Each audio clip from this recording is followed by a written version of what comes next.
एक बड़ा अनुमंडल पड़ता है, कई विधानसभा है, तो वैसे जगह को चिन्हित करके वहाँ एक अतिरिक्त रेफरल अस्पताल का निर्माण किया जाए। राज्य में लोक स्वास्थ्य प्रबंधन संवर्ग का सृजन किया जाएगा।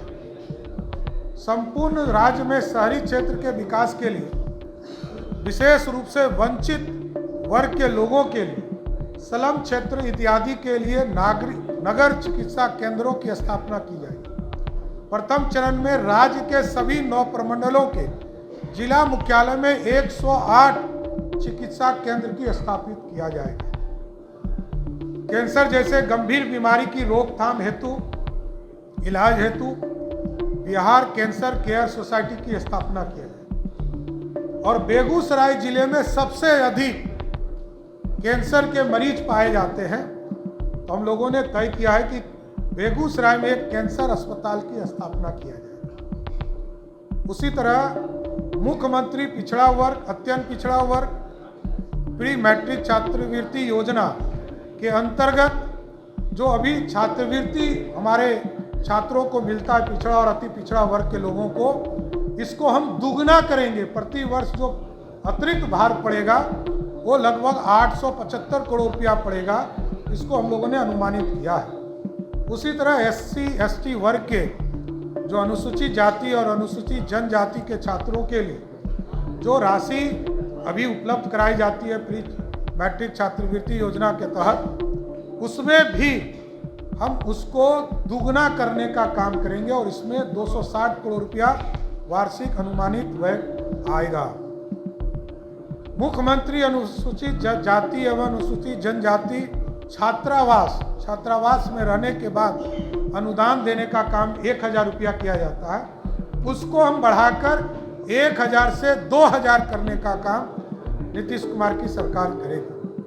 अनुसूचित जाति एवं अनुसूचित जनजाति की आबादी वाले वैसे 40 प्रखंड जिसमें 50,000 या उससे अधिक आबादी है, पूर्व से आवासीय विद्यालय संचालित नहीं है, उसमें 720 आवासन वाले विद्यालय की स्थापना की स्वीकृति के आलोक में 14 आवासीय विद्यालय का निर्माण वित्तीय वर्ष 2025-26 में कराया जाएगा। बिहार के सभी प्रमंडलों में नगर राष्ट्रीय मानकों के अनुरूप खेल अवसंरचना का निर्माण कार्य प्रारंभ किया जाएगा। पटना प्रमंडल के पुनपुन प्रखंड में 100 एकड़ की भूमि चिन्हित कर भूमि अधिग्रहण की प्रक्रिया पूर्ण कर खेल अवसंरचना का निर्माण कार्य प्रारंभ करने की योजना है।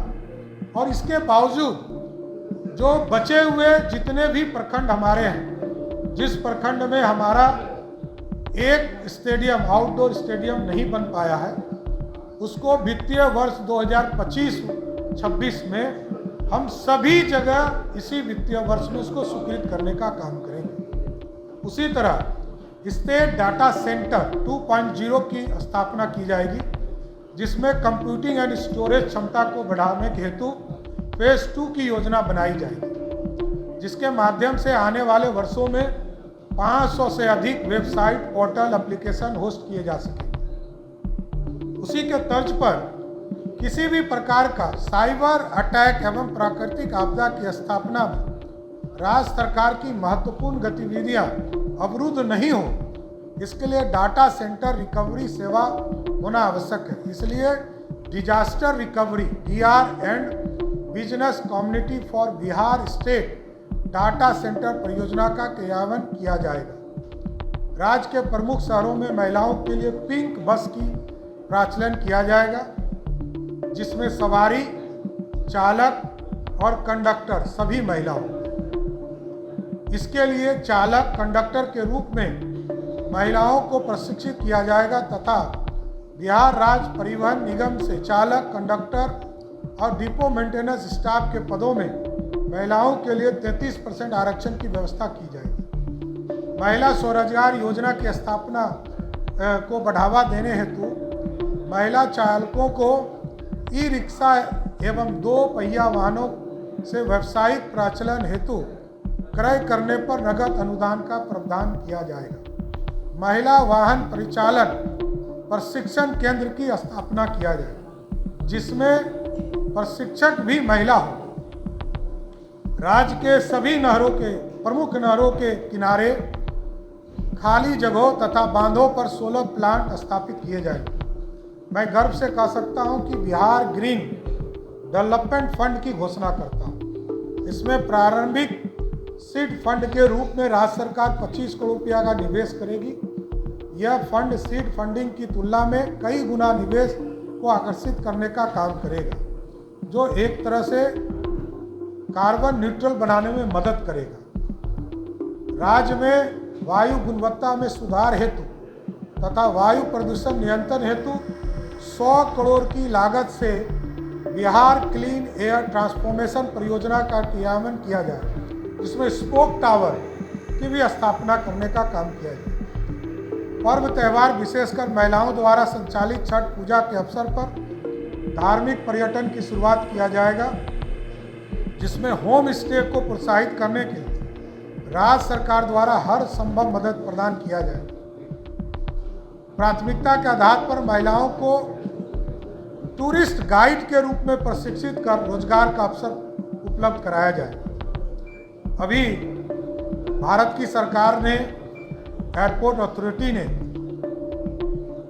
टेम्पोररी कंस्ट्रक्शन करके आदरणीय मुख्यमंत्री नीतीश कुमार जी के आग्रह पर 3 महीने के अंदर, अगले 3 महीने में पूर्णिया हवाई अड्डे से हवाई सेवा शुरू करने का आश्वासन दिया है। इस पर भी हम आगे बढ़ने जा रहे हैं। हम लोगों ने अप्रोच रोड या और भी अन्य जो पानी की व्यवस्था है उसकी सुविधा उपलब्ध करा दी है। इसके साथ साथ राजगीर में, भागलपुर जिले के सुल्तानगंज में, रक्सौल में ग्रीन फील्ड एयरपोर्ट विकसित करने की कार्रवाई की जाएगी। इसके साथ साथ वाल्मीकि नगर, बीरपुर, पुराना एयरपोर्ट भागलपुर, मधुबनी, मुंगेर, सहरसा और मुजफ्फरपुर में लगभग 25 करोड़ रुपया की लागत भारत सरकार लगाएगी और राज्य सरकार उसको सहयोग करेगी और पूरी व्यवस्था वहां करेगी कि छोटे विमान वहां से उड़ने का काम कर सके और पूरी तरह हवाई संपर्क से ये सारे शहर को हम लोग जोड़ने का काम करेंगे। इसके साथ साथ प्रमुख मेट्रो शहर जो मुंबई और दिल्ली को छोड़कर, दिल्ली में हमारा बिहार निवास है और मुंबई में हम बना रहे हैं, भारत सरकार ने हमें जमीन भी उपलब्ध करा दिया है। इसके बाद भी कई शहरों में जो मेट्रो शहर हैं, कलकत्ता, चेन्नई, उसके बाद भी आदि शहरों में इंटीग्रेटेड सेंटर ऑफ बिहार की स्थापना किया जाएगा, जिसके बहुआयामी उपयोग होंगे। बिहार के पारंपरिक शिल्प, हस्तकला इत्यादि का प्रचार प्रसार होगा। बिहार की लोक कला संस्कृति के प्रसार के साथ साथ संस्कृति पर्व एवं त्योहारों का आयोजन होगा।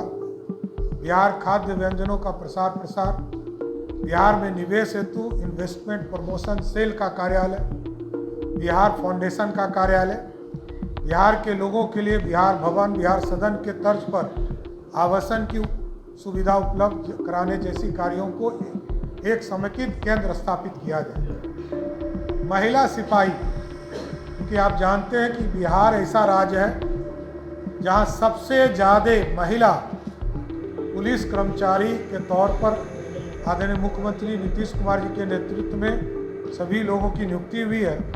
तो इनके आवासन सुनिश्चित करने के लिए राज्य सरकार द्वारा किराए पर आवास लेकर आवासीय सुविधा उपलब्ध कराई जाएगी।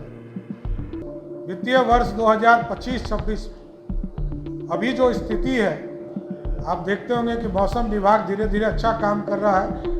हम लोगों के प्रत्येक पंचायत में मौसम केंद्र बने हैं। इसको और ताकत देने के लिए, जो आपदाओं के जोखिम को कम करने के उद्देश्य के लिए multi hazard early warning system, hybrid Doppler weather radar network के निर्माण का प्रस्ताव है। इस हेतु प्रथम चरण में पश्चिमी चंपारण जिला तथा भागलपुर जिला में इसकी स्थापना किया जाएगा। इसके साथ साथ अभी जमीन के निबंधन का एक महत्वपूर्ण कार्य है। राज्य के सभी निबंधन कार्यालयों को पूर्णतः पेपरलेस किया जाएगा। देश या विदेश में रहने वाले, देश के बाहर रहने वाले व्यक्ति को ऑनलाइन निबंधन किया जा सकेगा, पेपरलेस रहेगा, उनको आने की जरूरत नहीं पड़ेगा। इससे गो ग्रीन योजना को बढ़ावा मिलेगा और यह पूरी तरह टेक्नोलॉजी के आधार पर इसकी स्थापना की गई। नीतीश कुमार की सरकार ने, आपको याद होगा जब आए थे मुख्यमंत्री नीतीश कुमार, तो 2005-6 में उन्होंने कहा था कि 6 घंटे में हम टारगेट करेंगे कि पटना पहुंचने, राजधानी पहुंचने का लक्ष्य रखा था। फिर बीच में नीतीश कुमार जी ने जब इस काम को आगे बढ़ाया तो कहा कि 5 घंटे में पटना पहुंचने का लक्ष्य रखें। अब 2027 तक हम लोगों ने लक्ष्य लिया है, क्योंकि भारत सरकार 5 एक्सप्रेसवे और कई स्टेट हाईवे और कई NH के 4 लेन बन रहे हैं। तो हम लोगों ने तय किया है कि सभी जो हमारे जिला मुख्यालय हैं उनसे 2027 तक के अंत तक 4 घंटे में हम पटना मुख्यालय सभी को पहुंचा सके। ये सारे चीज़ों को हम लोगों ने अपने बजट में जोड़ने का काम किया। यह प्रमुख था और भी विस्तार से आपको हम लोगों ने अपना पूरा बजट का कॉपी उपलब्ध कराया है।